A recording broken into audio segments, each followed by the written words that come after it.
بسم الله الرحمن الرحيم الحمد لله رب العالمين وصلى وسلم على رسول الله وعلى آله وصحبه ومن والاه أما بعد السلام عليكم ورحمة الله وبركاته.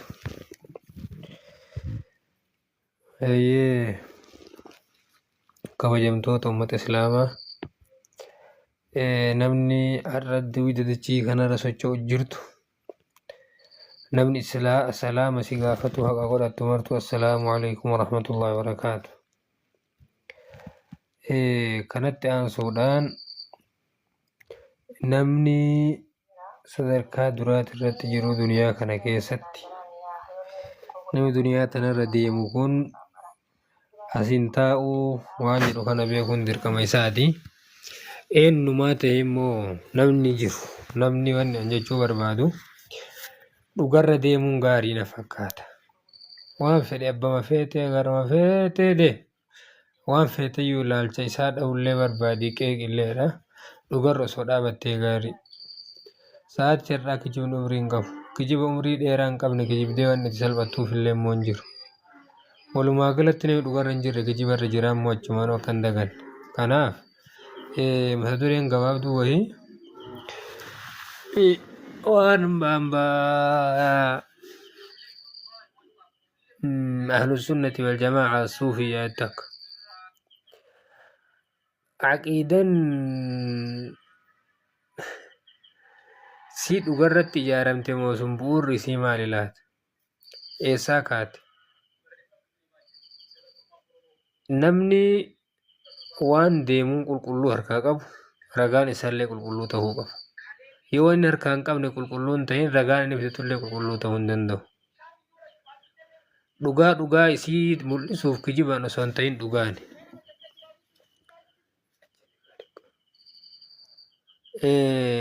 Dhugamaan mul'isan. Yoo wanni hin deemuun dhugaan ta'in dirqama kijibuun immoo kijibaan dhugaa mul'isuu yaala innaan immoo haga jirtu san dhoysuu fi kijiba ta'uu waan sanii badhee baasuu ta'a malee dhugaa mul'isuu hin ta'u. Warri Ahbaashaa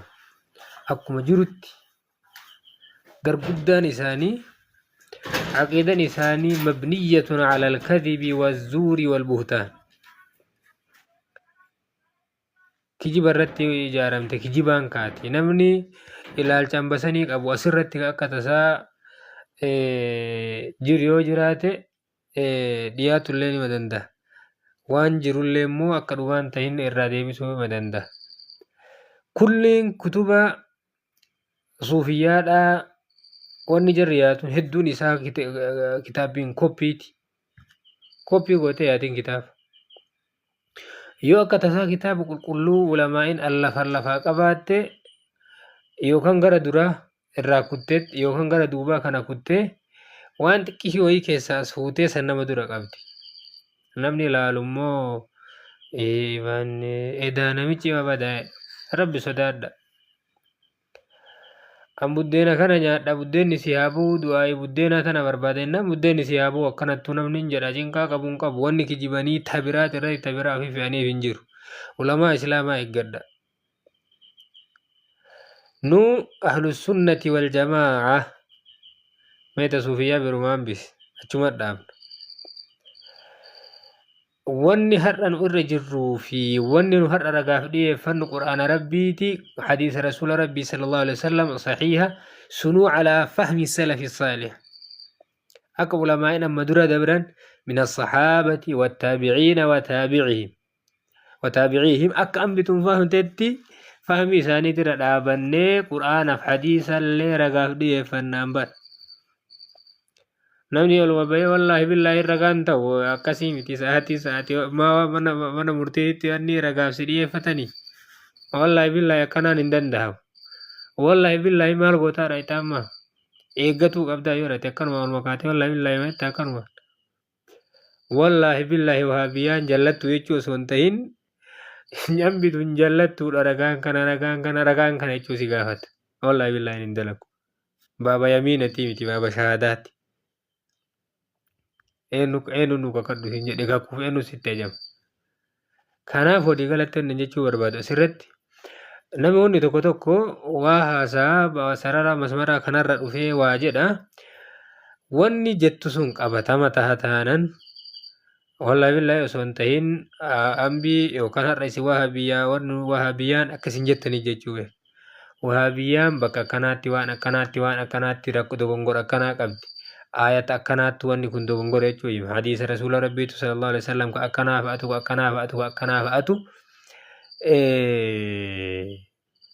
وانا كنا هما كنافو أمبي تن دوغنغور رجيرتي يجون غاري نمني واني ابن تيمية تكو رب رحمة إساني هاقودو نمني وليقل هاقم چلنكس هاقم نياتيك وفي قبين هاقم قبابدي هاقم فرداجة جوا مدار الأسلمة نمي سمون إسا حقين قبدو فردين مقاما كان لالي سمزنا درانو نمني أموتو سننتهين كسمون إسا قبين قبدو تجين قاما اللي چنكان قب rakkinni jirullee badoo makeena kee ibn Taymiyaan na'am hidhame hidhaa keessatti du'e bakki itti awwaalamellee bakka atiyettu sanillee ta'uu baatu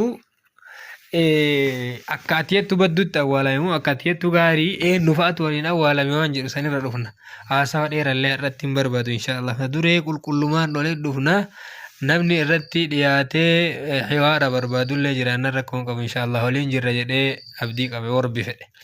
ولقالت شيخ الإسلام ابن تيمية نمني شيخ الإسلام ابن تيمية إسلام جد إنه كافر يتيم بأحباشات ونقرنا في دي قمنا في دي قمنا في دي أمرين يسيرو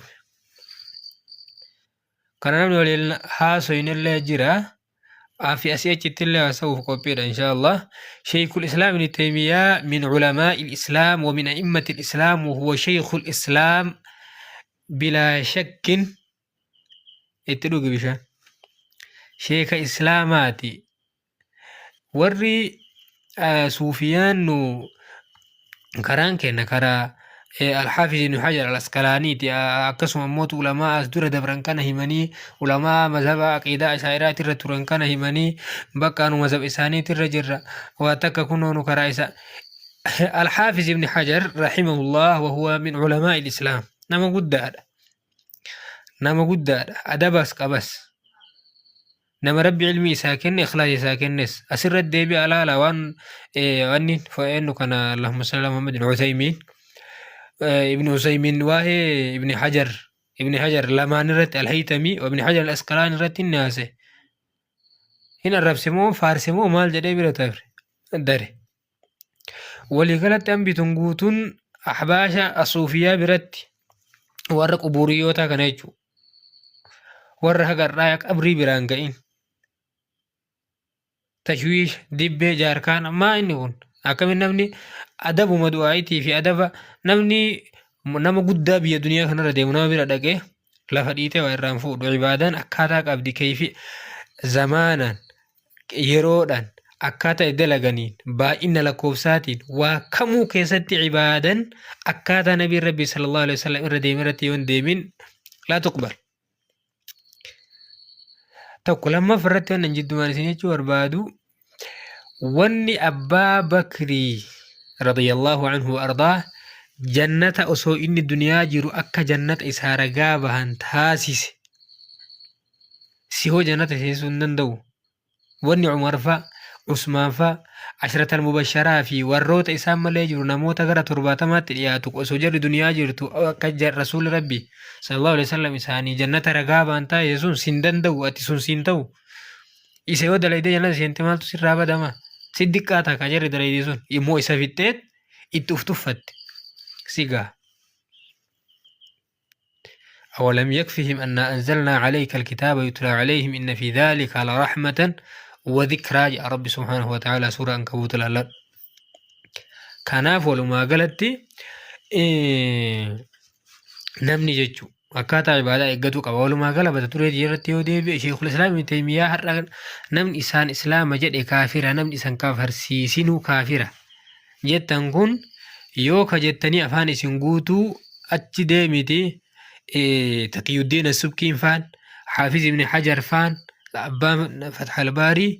كافر جل عريسي وردي بيقومه dhugaaree maa ibni hajariin ta'ee maan rakkoo qaba yoo dhugaaf kayaatanii ibni hajar ta'ee abbaa fedhe ta'ee zaata namaati irraa mormuu miti. Wanni isin asirratti hubatta ibni teemiyaan zaata isaa tana zaata isaa qaama akkana dhaabatu kana isarraa mormuu osoo hin ta'in dhugaa jirtu irraa mormuu kiyya. Yoo ibni teemiyaa kanan ta'in wannan har'a ibni teemiyaa irraa mormuuf deebii irraa deebisuu deemuuf mazaata ibni teemiyaa osoo hin ta'in akka isa keessa jirtu ta'in ittiin qeeqame saniif. Yoo ibni teemiyaan har'a aaliman ta'e waan isaa waan lafa kaasuu hin qabu namni baay'eedha kaa lafa ciisu. Waliigalatti ibni Haafiz ibni Hajar Sheikhul Islaam ibni teemiyaa jedhee waamee ragaadha Fathul Baarii keessatti jecha isaa fidatee وهو مسلم في ذلك جدي حديثا كان الله ولا مكانه والآن على ما عليه كان اتأهبهني تكتين دلتين اسي ميديا واسا كانت الفانا كان الله ولا كان الله ولا مكان رواه أبو منصور البغدادي ما نكون أبا منصور البغدادي في علي ويتالي بيسا والبرا يرتم لفنا الرحمن والعرش استولى عقيدة استولى من عقيدة المعتزلة جدوى أبو منصور البغدادي إجو سندلاي دي إجي تسا يا أبا أحباشاتنا ربي صدار dhugaa mirkaneessa walii galaan isiniin jedhu akkanumaan ijaan bobaasinaa bakka jirtani. Kanaaf walii galatti yoo namni Sheikhul Islaam ibni Teemiyaatiin Islaama jedhe kaafira jechuu ragaa itti qabatama ta'e ibni Hajar al-Haytamiin hadiisa kaana Allahu walaa makaana jettanii isin ooftan kana fidee وهو الآن على ما عليه كان جملة أسان تتنا شيخ الإسلام ابن تيمية سري متي جنان وهو مسلم في ذلك جدي قول إساسا إرانك عليه جج إسا كان اللي إرا فرأتي أنين الحافظ ابن حجر فتح الباري كيست أكم قوتا دو أما ابن حافظ ابن حجر كان معلومة قوتا ربي كافر يتام وأفانسي قوتا موزد إبدير كتار يدور واي حيث سركيبتي والله بالله يتاتكتو أما وفده كوالله بالله كسيم يقولين دبا والله بالله متدبي حافظ ابن حجر فتح الباري كهتي شيخ الإسلام جدي ابن تيمية وام نجد إرقاء أسفيدي سيه ممو مجلد ولي جزء ولي برباد باسي سيفيد يقا كبون كبون إنجل نويت تقي الدين السبكي شيخ الإسلام ابن تيمية جدي وامجر كناف وان سنين جدو ijoolleen didikkoon haga reef madrasaa keessa waa barumsarra waa fa'aanitti isin guuraa jiran wallaahi billaahi tanarra muqallida taatanii akkana jedhu shoyni jettanii isiniin kakatu osoo hin ta'in fa'alaykum bimuxaalacati kutubil islaam kitaaba islaamaa xaalaa keessa deema laala qawli ibni taymiyaa warri rabbi taxriifa itti aanjesse waa irraa kuttee gamana kuttee kan koppii gootee fiddu kana awwala irraa kaasaa dubbisa بابا صفاتا كيستي وري أهل السنة والجماعة كيسن هرأي يوكا مجسماتنين كن لا إيسا دفن لقوم أكيسن جتا مجسمامي تيوان يوكا لا أبو مال جرى ولا مان إسلاما أكم إسن جتا كان ربي كينا مخلوق أتفكيسا مو أكيسن جتا كان أكم جر ابن تيميان بابا صفاتا كيتا كم جر مستند نساوان رد إركاتي جتجر سنجر مالي jettanii ilaaluun isinirra jira ani isinitti hime salphattanii namni kijibaan deeme gaafa dhugaan dhufte rakkataa kijibni keessan har'a umrii hin qabu akkuma akka kijibatti ariifatu jiru kana kaammootu dhugaa tana baasuuf ariifatullee jira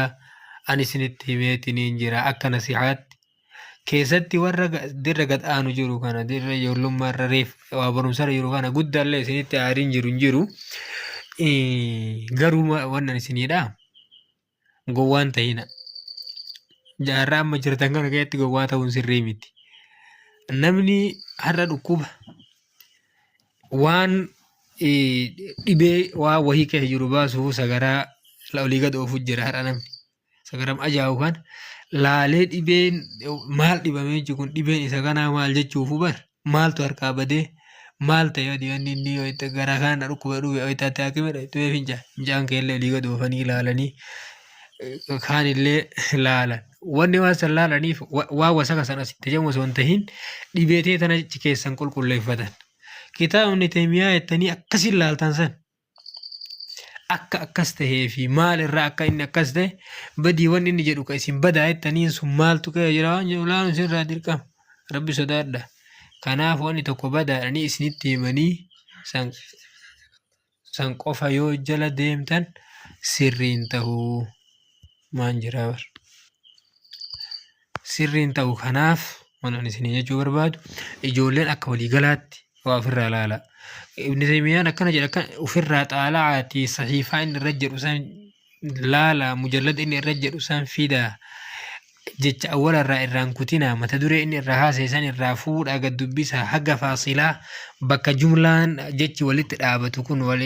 maadhaadhaan wal harkisu kun gad dhumatu qabxii xumuraa mallattoo xumuraa kana achirra dhaabaa jecha kana fidaatii quraana hadiisarra fidaatii kanaa wal faallesse atanaa wal faalleseedha. Tokko isa lammaffaa egaa itti aanu wanni aqiidan jechuudha. Aqiidan namaa bu'uurri wanni ati itti amantuu yoo quraanaaf hadiisan tahin keessattuu gaybiyyaata waan zaata akkanatti agarre waan gaybaa jedhan kana jumlaa aqlii itti naquun hin danda'amu yoo quraanaaf hadiisa irraan tahiniin alatti. Kan akkasii beeku. Waan ijaan laalteen agarre masalan jannata fudhu. Rabbi jannata akkanatti balbala 8 qabaa. Akkasuma mootuu daraja akkana jira waan akkanaatti jira waan akkanaatti jira waan kana Rabbi subhaanahu wa ta'aalaa hima. Itti seentee wanni sun balballi jannataa akkana jideebi ila gaman akkana garagalte akkana waan kanaatti fayyaa qabda siin jedhamoo fayyaan qabdu siin jedha hin agarre akkamitti yaadetti kennuu dandeetta. Aqliin gaybiyyaata keessa tasumaan seenu waan bira daangaa qaba. Aqliin namaa tun haga deemuu Rabbi isii hayyame qabdi. Hagan hayyamamin qabdi. Bakka san yoo tarte hin bataabbatti. Bakka Rabbi isii hayyame san yoo dhaabatte immoo waan kamuu badaaf gaarii adda baasuu dandeetti. Kanaaf namni sammuu isaatiin aqlii tana fayyadama jedhee akhiraa dhaqe. Aqlii tanaa waa laala jedhee samaa bahee kuunno. Waa'ee zaata Rabbii kennaa seene. Aqlii tana fayyadamna jedhee garas taree gamana taree aqliin isaa daangaa itti dalaydu bira waan dabarteef jecha sirriin dalaydu. كناف النقل مقدم على العقل. قرآن حديثة السري يسمون ما كان درسي درديم وان قرآن في حديث نجد إسان جدة وان قرآن في حديث نجينو هين ديفتا يو أقلين تسيج شوف ديمتا يسري ميتي أجد ديبتا إن بيت وان تيفجج كناف ولو ما غلط ديفا ما ديرا دلي روان تيف ولو ما غلط إن شاء الله ولد ديبنا وان تيف warri ilaalcha garagaraa qabdan firaqa suufiyaatana tahee amba biraallee warra oliigayyaa kana tahee isnumaa warra san bira achi aanu tahee warra sixrii fi barjeen waa oliigadi baxabaxaa jiru kana tahee walumaa galatti waan isinii dhaamu dhugaa tokko dhugaa ta'uu isaa mirkaneessuu dhugaan malee hin dandeettu. kijiba mirkaneessuun tasuma kijiba dhugaa godhuun hin danda'amu. Kanaaf islaamummaa irra deebi'aa ija islaamummaa laaltan qulqulleessaa dura laala xaragadhaa commaa ofirraa haqaa gallaalaa kitaaba. Mee isin gaafadhe Rabbii jedha warri sun biraan naa geettan jedheetuma yaada. Leeysa kamislihi shay'un jettee maadhaaf deebisu mee Rabbi sodaadha mee gaafadha. Baaba asfaataa kana Rabbii kana namatti hin fakkeessinu jechuuf barbaadna maati beektan leeysa kamislihi achirran taru maa ayanni achi tokko maal jedham leeysa kamislihi shay'un walam yakun lahu kufuwan ahadiyya. Suudaanii kana jaarsi anni Muzammil Fuqayrii tokko ka Rabbi rahmata isaa godhu isaa wal baay'inaa wal mormanii leeysa kamislihi shay'un jedheet أتشي أتالي ده كان ولم يكن له وهو السميع البصير أسوي مال ديسي ليس كمثله شيء جت مال ديسي تا ما يو تجيسي مال تا تمان جينا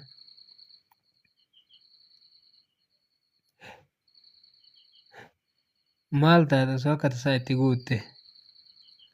jechuun achi geessite akkam taata badii maaluma sirra badeedhaani wanni isaan dheessan.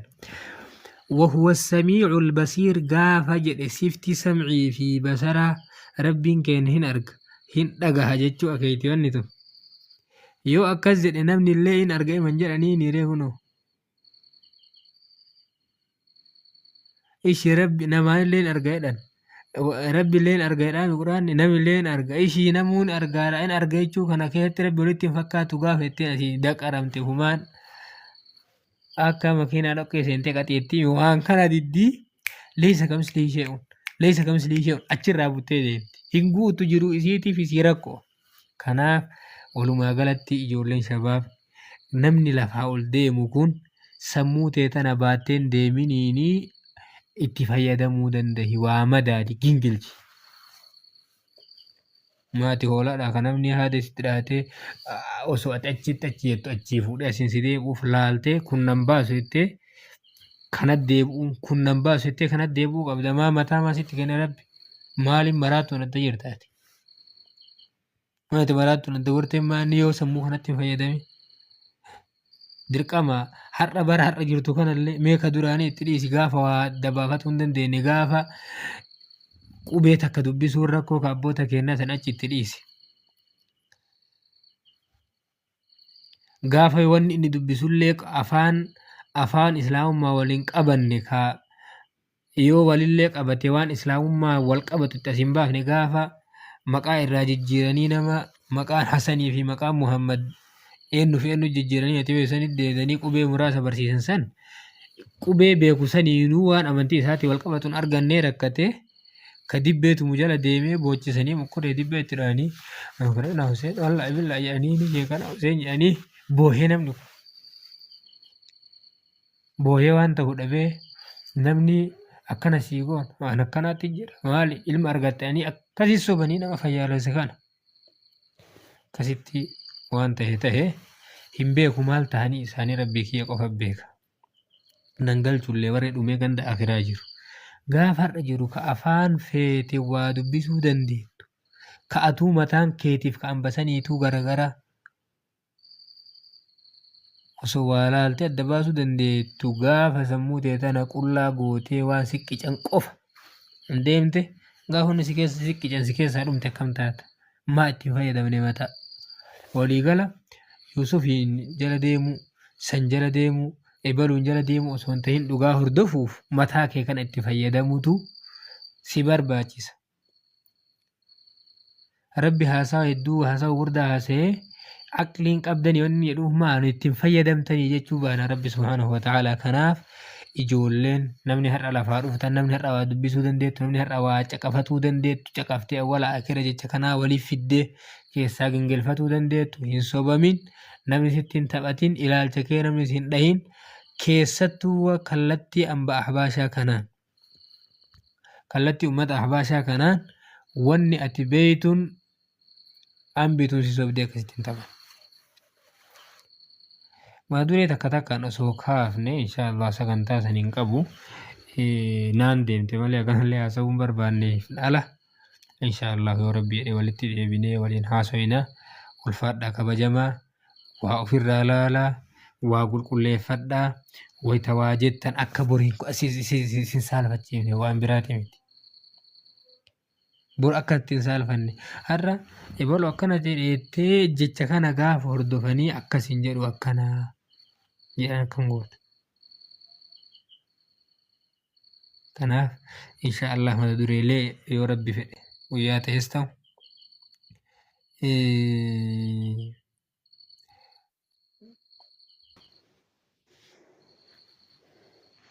guyyaa ta'es ta'u amrii rabbiitiin inshaallah walitti deebinee yaadu keessaa tokkoffaa irratti hadiisa Umarii ilma Khattaab miilli isaa akka qaayidaa irra naafatuu kana taatee socho'uu dadhabee eegasii rasuula waamatee luuxi isaa fayyite jedhu tokko takka lammaffaa الرحمن على العرش استوى كان استولى تفسير سلفات علماء سلفات وقصيت فسر شيء بلوفا كجر سن لم سدفان كأجر التان Ibni Teemiyyaa mujassimuni jedhanii Ibni Teemiyaan mushabbihaadha warra zaatti rabbii zaata makhluuqaatti wal fakkaattii jedhu san meeqa sadii afraffarratti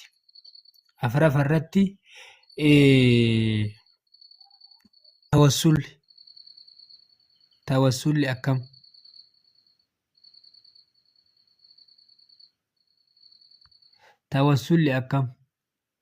dandahama moo hin dandahamu shari'aan maal jettiin ka ta'u jira moo kan taane jira ka haraamaati moo ka shirkiiti jira afur insha Allah yoo rabbi jedhe kanaa fi kana fakkaatanillee walitti dhufnee hagattii dandeettiitiin yoo bira dabre waattuun harka walitti jiga waan ta'eef insha Allah na duree tana maraa amrii rabbiitii waliin kaafneetiniin walitti deebina ammaaf yoo rabbi jedhe asitti xumuruuf illee barbaada warra garee fi irraa hordofuuf jirtan kan mallee itti jirtanii fi kaan kana haga tokko yaada wayii jirtanillee rabbi isin irraa haa jaalatu jazaa keessa rabbi isin haa deebi'u nama dhugaa argee dhugaa jala deemuu danda'u immoo rabbi nu haa taasisu nu mara assalaamu alaikum warahmatullahi wabarakatuh walumaa galatti nu mara nama dhugaa bakka isiin jirtu argee jala deemu rabbi nu haa taasisu zaata namaa osoo hin ta'in gaafa zaata namaa kanaan rakkate namni rakkataan nama zaata namaatiin rakkate ol hin jiru eebanni ishee eebaluun akkam godha eebaluun hoo akkam godha eebaluun hoo akkam godha ishee eebalu ammoo inni ishee eebalu jedhan kun amma rabbii jedhi amma dhuguma rabbii dogongoraaree gaafa jette hin kasaarta wanni waan jedhu imaamu Ahmad nu nama kanaan dhugaan beenu jedhe dhugaan nama beena malee jechuun waan ishee eebalu akkas jedheef wanni sun haqa waan sheebalullee jedhaniif wanni sun haqa waan sheebalullee jedhaniif haqa jechuu hin dandeenye maal jenna malee sheebalu waan rabbi jedhe san dalaga sani qajeeleef waan rasuula rabbii sallallahu alaihi wasallam jedhan sani qajeeleef dhugarra jira jenna malee waan sheebalu waan kana dalageef yookaan waan kana jedheef yookaan waan kana dubbateef yookaan waan kana uffateef sirriidha jechuu tasuma hin dandeenyu jedha imaamu Ahmad rahimahullahu ta'ala kanaaf namaan akka rakkanne ufiin akka rakkanne dhugaa qofa namni har'a jala deeme guyyaa fuula rabbii kanaa dhufe milkaa'aa waan ta'eef kanaaf milkaa'aa jazaa keessa rabbi isinii haa kafalu islaamummaa irratti nama walitti qabu rabbi nu haa taasisu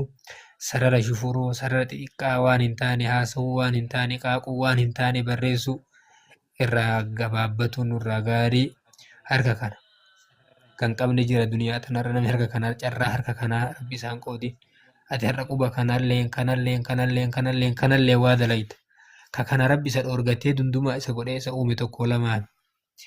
kayoo ati har'a laayikii takka gad tuqeette quma tokko citti gad ergitu kayoo ka inni ciqilee isaatiin tuqullee tokko lamaa miti kanaaf hambateenna waan barreessinu laalatuun fuula rabbii dhixxiruna waan ta'eef tiiktook irratti sirraafan seen honete irra barreessite kun tiiktookii fi mobaayila kee qofa irratti asi sirraafan seen falaa taktub bikaffika gayra shay'in yasurruka fil qiyaamati an taraahu jechuu jira harka kee kanaan waan yoo fuula rabbii kanaa dhufte si gammachiisu malee waan biraan barreessin jechuu jira takka lammaffaa arraba kanaa waa eeggatu maasii himata waan tokko achi dhuunfan yoo dhugaaf hin tahin dhuunfan tokko maasii himata maal rakkatte maa dhuunfaa tokkorraa ebalu akkana ta'e jechuurraa maal qabda maati maal si gahe dhugaaf dhara himuu qofa yoo inni sirra jiru dhugaan tana dharti tana dhugaan tana dharti tana dhugaan tana kadaa kamee jalatti aadaa qabu sahin alatti kanaaf dhaamsa xumuraati arraba kana eeggadha kanaan namni qilee jahannam dhaqa balaa arrabni kun qabuuf rasuuli rabbii sallallahu alaihi wasallam nama waan lafee tana jidduu jiru lafee areedaa kana jidduu jiru waan afaan isaa kee jiru kana jechuun walumaa gala maanaa muraadaatiin arraba isaa kanaa fi waan miila lamaa isaa jidduu jiru qaama saalaa isaa kana ufnaa qabe jannata isaa uf qabee jira nabi rabbi alayhi salaatu wassalaam balaa qaba wanni kunii jechuurraa waan kana jedha waan ta'eef jajjabaadhaa dhugaan dubbatuu fi dhugarraa ittisuu akkasuma ammallee dhugaan barreessuu fi dhugarraa ittisuu qofaaf itti fayyadamuun dirqama gaafa dhabne dhufaa yookaan mootuu yoo dhabuu baannee duniyaa irratti akkasiin waliin ture gaafa nuu rakkoo isaatiin rakkannu dhufa nu dura jira waan ta'eef kanaaf kabajaadhaan warri teettanii laaltanii hordofaa turtan jazaa keessan jannata rabbi isinii haa godhu. Nu maraa nama dhugaa argee hordofee jala deemee guyyaa fuula rabbii dhufe irratti kaafamu rabbi nu haa taasisu. Waan dalagnu keessatti ikhlaasa rabbi nu haa kennu. Wassalaamu alaikum wa rahmatullaahi wa barakaatuh.